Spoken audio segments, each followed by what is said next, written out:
Bonjour à tous, j'espère que vous allez excellemment bien. Aujourd'hui, on se retrouve pour parler Vendée Globe, débrief de cette première journée de Vendée Globe, de ce départ, mais également de ce qui s'est passé à peu près sur les 24 dernières heures. On fera tous les jours un point à peu près à la meilleure, c'est-à-dire qu'on attendra le point de 11 heures, enfin 10h30, 11 heures au niveau du classement, parce que le classement n'est pas mis à jour toutes les heures.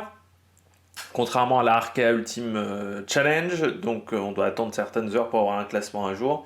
Et donc on vous parlera un petit peu de tout ce qui s'est passé, de la situation, à la fois en termes de stratégie, on essaiera de décortiquer tout ça, et puis à la fois aussi au niveau des conditions météo. N'hésitez pas à vous abonner à la chaîne, à réagir dans les commentaires, à mettre un pouce bleu, à partager la vidéo sur les réseaux sociaux, notamment auprès de vos proches. Je pensez que ça peut les intéresser. Dans les commentaires, n'hésitez pas à me dire qui vous a plu, qui vous a déçu, qui vous allez suivre même pour cette course. Et puis quand vous vous abonnez à la chaîne, vous pouvez rajouter également la petite cloche, comme ça vous êtes au courant des dernières vidéos qui sortent sur la chaîne. Plus vous cliquez rapidement sur une notification de miniature, plus la vidéo est mise en avant par YouTube.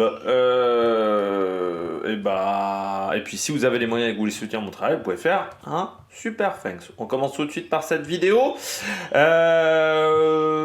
Le départ de Vendée Globe qui n'a pas été évident, ce départ de Vendée Globe, pourquoi? Très peu de vent. Il y avait un peu de vent vraiment au moment du départ, c'était quand même très léger, et le vent est vraiment tombé au bout d'une demi-heure. Et il est revenu un petit peu plus tard quand même, hein. Il est revenu quasiment après 2h15, 2h30 de course. Donc il y a vraiment eu, plutôt après 3 heures, 3 heures de course, on va dire à peu près, où le vent est revenu, parce qu'on le voit sur la vidéo notamment de Sam Davis ou la vidéo de Clarence Kramer, un vent qui est resté quand même assez léger. On était sur du 7-8 nœuds de vent. Le vent un petit peu forci pendant la nuit, c'était quand même pas énorme. Je prends qu'en pic on a eu 15 nœuds, donc ça reste léger. Puis là le vent est à peu près dans ces mêmes eaux, hein. On est sur une dizaine, quinzaine de nœuds pour le moment de vent au niveau de la situation, donc ça reste très léger.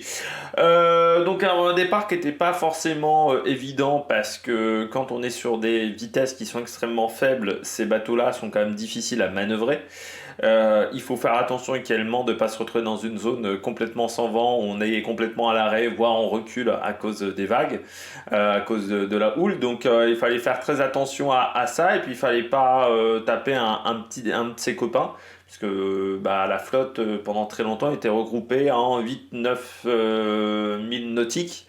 À peu près hier soir à 23h, entre le premier et le dernier, il y avait 9000 nautiques, en sachant qu'il y avait aussi en largeur, donc ça veut dire que tous les bateaux étaient extrêmement proches.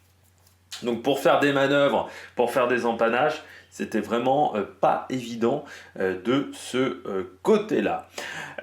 Pour l'instant, en termes de problèmes techniques, il y a seulement un bateau qui a eu un petit souci, on va dire. C'est Conrad Coleman, mais ça lui a pas coûté grand-chose au final. Ce Conrad Coleman a eu un problème avec son moteur. En fait, il n'a pas pu prendre le départ à 13h02 parce qu'il y a un boot, c'est-à-dire une corde, hein, tout simplement, qui rattache à une voile, qui s'est mis dans le moteur, dans l'hélice du moteur. Donc il a fallu l'enlever de l'hélice du moteur, même si les moteurs ne seront pas utilisés. Je rappelle, ils sont plombés, ils ne seront pas utilisés pendant cette course pour propulser les bateaux. Bien, ils peuvent servir notamment à recharger les batteries. Ils peuvent servir aussi pour dépanner un concurrent. Donc voilà, il y a quand même un intérêt d'avoir une hélice qui fonctionne. Comme les conditions de vent n'étaient pas énormes, on a décidé de laisser l'équipe technique du bateau au moment du départ, donc ce qui fait qu'il n'a pas pu prendre le premier départ, le temps d'enlever ce boot qui était autour de l'hélice, de plonger sous le bateau. C'est vrai que les concurrents n'aiment pas trop plonger dès le départ de la course, c'est pas forcément une action qu'on apprécie, hein, du côté des navigateurs. Donc il a dû régler ça, donc il a dû refaire demi-tour, refaire une tentative de départ, demander à l'organisation de la course. Donc il est parti avec 3/4 d'heure de retard, sauf que ça ne l'a pas beaucoup gêné, parce qu'après 3 heures, 4 heures de course, il était en tête à un moment de la flotte. Conrad Coleman, c'est pour vous dire vraiment que ça n'avançait pas en tout début de course. Et puis après, pendant la nuit, il n'y a pas eu de problème technique, il y a eu des petits soucis. Romain Attanasio a eu un petit souci de quille, notamment de basculement de quille. Mais encore une fois, on n'est pas sur des gros soucis qui peuvent provoquer un abandon. En même temps, les conditions de mer sont très bonnes pour un départ de Vendée Globe, parce que c'est vrai qu'on a eu parfois des départs de Vendée Globe, des courses ces derniers temps. On se souvient de la Jacques Vabre par exemple, où on avait dû reporter le départ pour certains concurrents, c'était extrêmement musclé. Là, les conditions de départ étaient beaucoup plus calmes, voilà, donc ça a été beaucoup plus facile de prendre le départ, même si ça ne veut pas dire que c'était simple, parce que les concurrents, je pense, ont peu dormi. Ils commencent peut-être seulement à dormir maintenant. Ils ont, je pense, passé quasiment, ouais, je pense 20 heures, 21 heures sans dormir, tout simplement parce que vu le nombre de bateaux pour faire des manœuvres, c'était extrêmement compliqué. Alors toi, par exemple, tu fais pas forcément de manœuvres, mais les autres font des manœuvres, donc il faut être quand même un minimum réactif. Et puis parfois, il fallait barrer, puisque comme il n'y avait pas beaucoup de vent, les pilotes automatiques fonctionnaient moyennement bien. Voilà, dans ces conditions-là. Donc, ce qui est extrêmement rare, parce que normalement, les pilotes utilisent très peu la barre. Hein, on est à 99%, je pense, sur un tour du monde, voire plus d'utilisation du pilote automatique. Et sauf quand il y a des faibles vitesses ou quand il y a des problèmes techniques où on veut ressentir un petit peu le bateau. Et là, on était dans cette situation-là. Là, on a un peu plus de vent, donc on voit les bateaux à fold qui commencent un petit peu à s'échapper légèrement pour certains.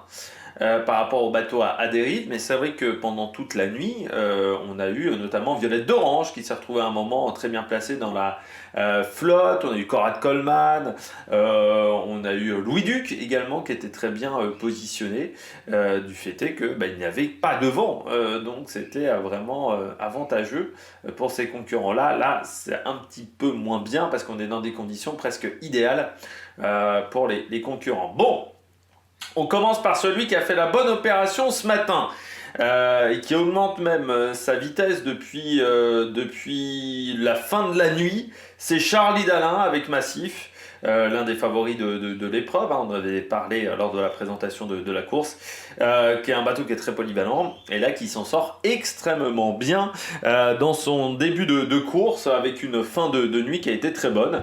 Il a eu une stratégie un petit peu différente. Hein. Je ne sais pas si on va le voir très correctement au niveau des lignes. Je vais peut-être enlever la météo pour qu'on le voit un peu mieux. Vous voyez au niveau des trajectoires, donc c'est la ligne rouge du côté de Charlie Dalin. Vous voyez les empannages, il les a fait un petit peu plus tard, souvent que ses petits copains. Vous voyez quand même qu'on a déjà fait pas mal de changements de cap, ce qui fait que pas mal de manœuvres pour les concurrents. Et pour l'instant, ça s'est plutôt bien passé.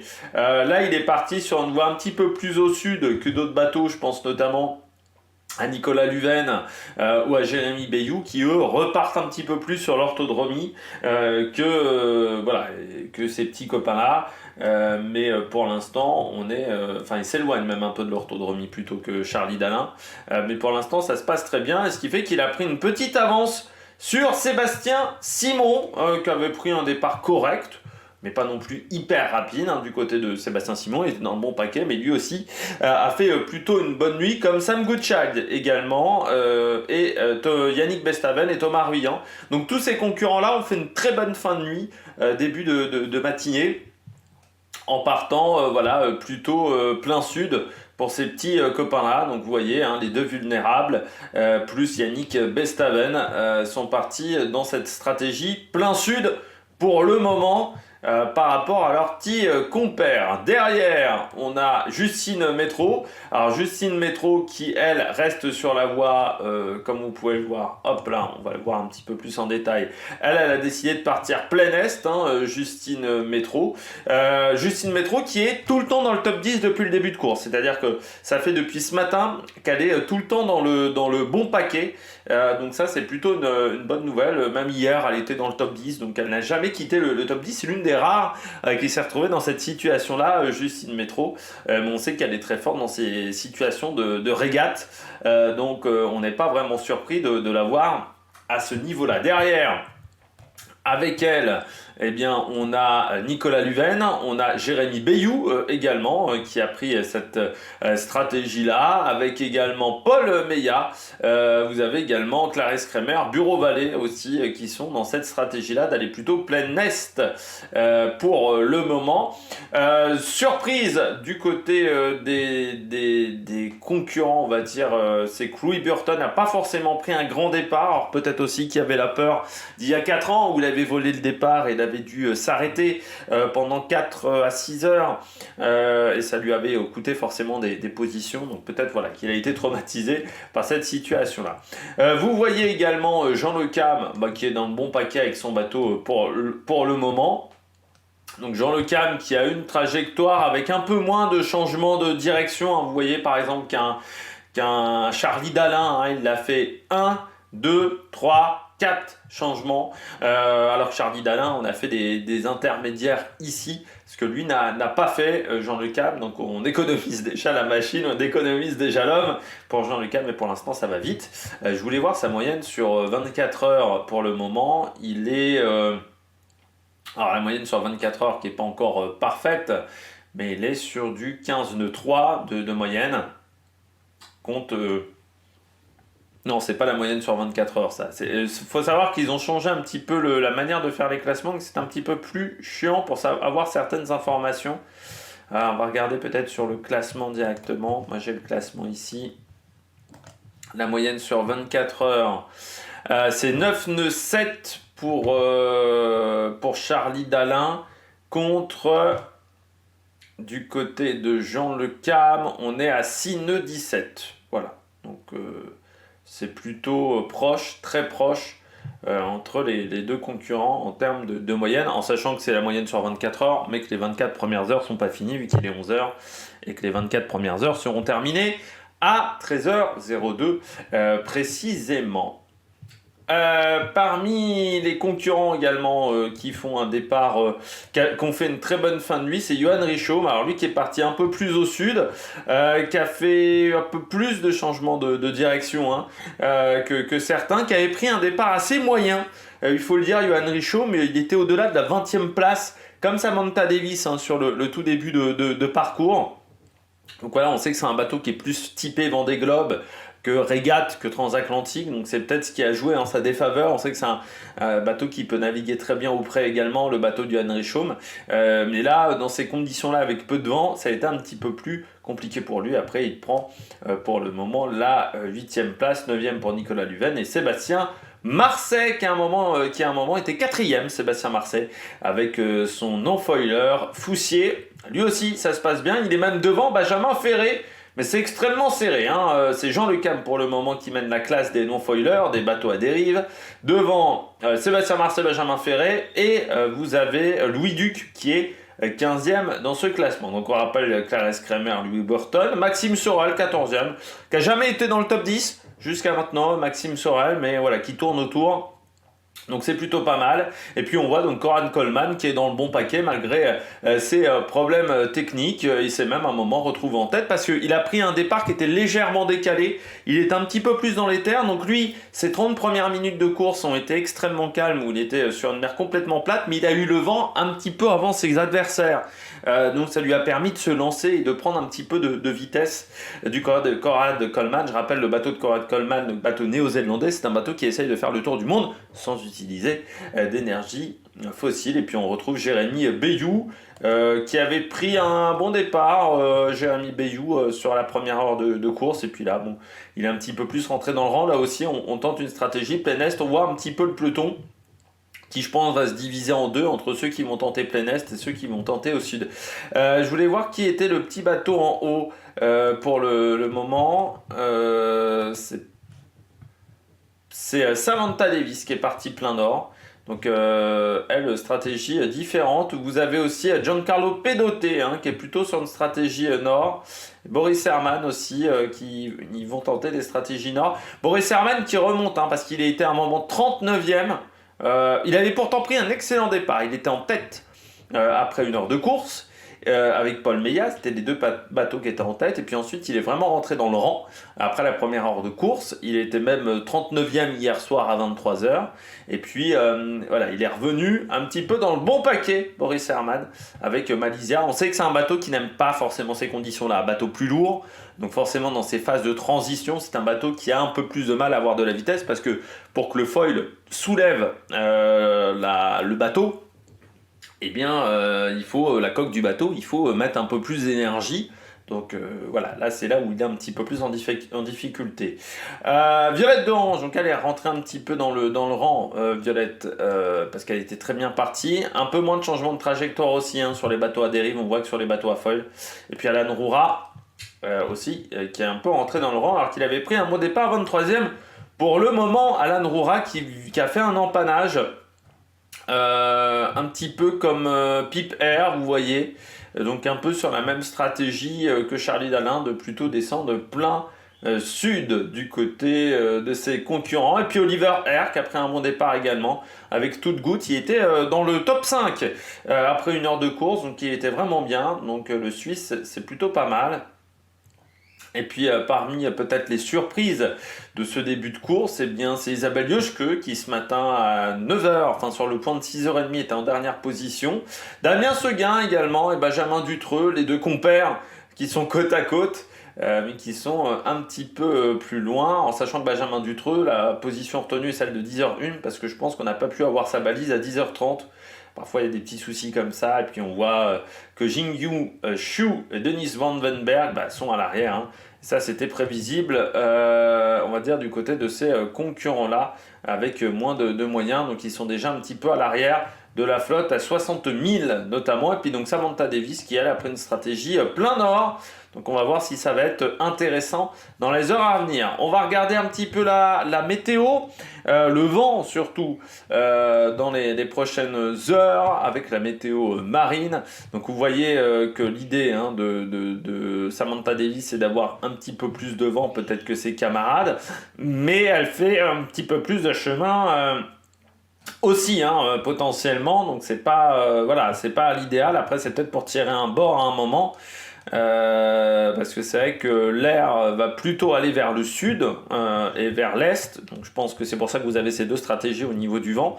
Hein, on va avoir je pense des concurrents qui vont devoir retirer un bord comme ça du côté de Charlie Dalin, mais l'avantage c'est qu'ils sont sur l'orthodromie, donc sur la route la plus courte, alors qu'elle elle est un petit peu plein nord, ce qui fait que dans 5 heures vous voyez que le vent va descendre un petit peu au sud pour le moment, le vent qui va être intéressant. Mais bon, dans 11 heures, le vent fort il sera plutôt là. Donc si elle se retrouve dans cette zone-là, ça peut être vraiment bien parce qu'elle aura du vent à 18. Mais en bas, on sera aussi à 19. Donc ouais, pour l'instant, cette route nord, je suis pas sûr qu'elle soit intéressante. Après, c'est peut-être pour se positionner à un autre moment de la course du côté de Samantha Davis, ou après ça peut être une erreur. Dans 26 heures, voilà, le vent sera beaucoup plus fort demain, hein, vous voyez, dans 20 heures, on aura du vent qui aura augmenté, hein, on sera, je pense, ici, à peu près, dans cette zone-là, demain, au large de l'Espagne, et là on devra avoir du vent un petit peu plus fort, donc ça devrait naviguer vite du côté des concurrents. C'est pas une grosse c'est pas une tempête, hein, c'est pas une grosse dépression, mais voilà, on aura du vent, parfois à 25 nœuds. Donc si les conditions de mer sont un petit peu plus fortes, oui, on sera sur des creux à 2 mètres et demi, 3 mètres. Normalement, ça ne devrait pas casser ces bateaux qui sont plutôt performants dans ce genre de conditions. Mais voilà, il va falloir faire attention. Et puis du côté du vent, toujours encore, il va falloir réfléchir. Parce qu'en rafale, on aura des rafales à 30 nœuds. Voilà, les rafales maximum du côté du vent dans cette zone-là. Mais il va falloir se positionner par rapport aux alizés, qui pour le moment ont l'air d'être stables au niveau de leur positionnement. Voilà, il y aura une zone de transition comme d'habitude au niveau des îles des Canaries, parce que cette année on ne peut pas passer par Madère, c'est exclu, donc ça sera par les Canaries. Toujours cette zone de transition, parce qu'il faut savoir, est-ce qu'on contourne les îles des Canaries, est-ce qu'on passe à travers, en sachant qu'à travers vous avez des zones d'interdiction désormais qui avant n'existaient pas, donc il y a une vraie réflexion à avoir. Mais si vous passez à l'intérieur, vous pouvez prendre le poteau noir un petit peu plus par l'ouest et donc l'avoir un petit peu plus petit, le poteau noir. C'est voilà, voilà, vous pouvez l'avoir un petit peu plus court du côté du poteau noir. Donc ça sera la grande question. Et puis pour l'instant, Sainte-Hélène, ouais, il est en pleine mer, mais je dirais que bon, voilà, il n'est pas trop large pour le moment. Sainte-Hélène, on a vu Pierre, en sachant que la zone des glaces est plus haute hein, que d'habitude. Donc là aussi, il faut le prendre en compte. Il y a un petit peu moins de passage de ce côté-là. mais pour l'instant, ça a l'air d'être plutôt pas trop mal. Mais je pense que, vu comment est positionné Sainte-Hélène pour le moment, il va falloir faire peut-être un petit peu de navigation auprès pour les différents concurrents. Deux informations de dernière minute et qui vont nous permettre de comprendre un peu mieux la situation pour cette toute fin de vidéo, parce que je viens de les voir, donc c'est un petit peu en bonus track. On a deux bateaux qui ont eu des petits soucis. Boris Herman, un problème de vérin, alors c'est quand même dommage parce que jusqu'à maintenant ce bateau n'avait pas eu de problème, et puis Conrad Coleman, qui en plus d'avoir un problème de boot, a eu un blackout électronique. C'est rentré dans l'ordre pour Conrad Coleman. On n'a pas beaucoup plus d'informations pour Boris Herman. Donc c'est quelque chose qu'il faudra suivre dans les prochaines heures si ce problème technique va affecter encore plus son bateau. Mais je pense que c'est revenu à la normale du côté de Boris Herman. Où est Boris déjà? On va vérifier ça, tout ça. Il était vers la 20e place. Voilà, il est à 18 nœuds 8. Donc je dirais qu'avec 13,8 de vent, ça doit être pas mal quand même pour Boris Herman. Donc il a dû pouvoir réparer, mais forcément ça a dû l'handicaper pendant la nuit. Voilà, donc c'était les toutes dernières informations du bord. Bon, eh bien nous, on se retrouve demain même heure pour faire un petit peu le débrief de cette deuxième journée. Je vous donnerai les dernières informations, tout ce qui s'est passé sur les 24 dernières heures. Allez, n'hésitez pas à vous abonner à la chaîne, à réagir dans les commentaires, à mettre un pouce bleu. Allez, ciao ciao sur l'Amérique Production.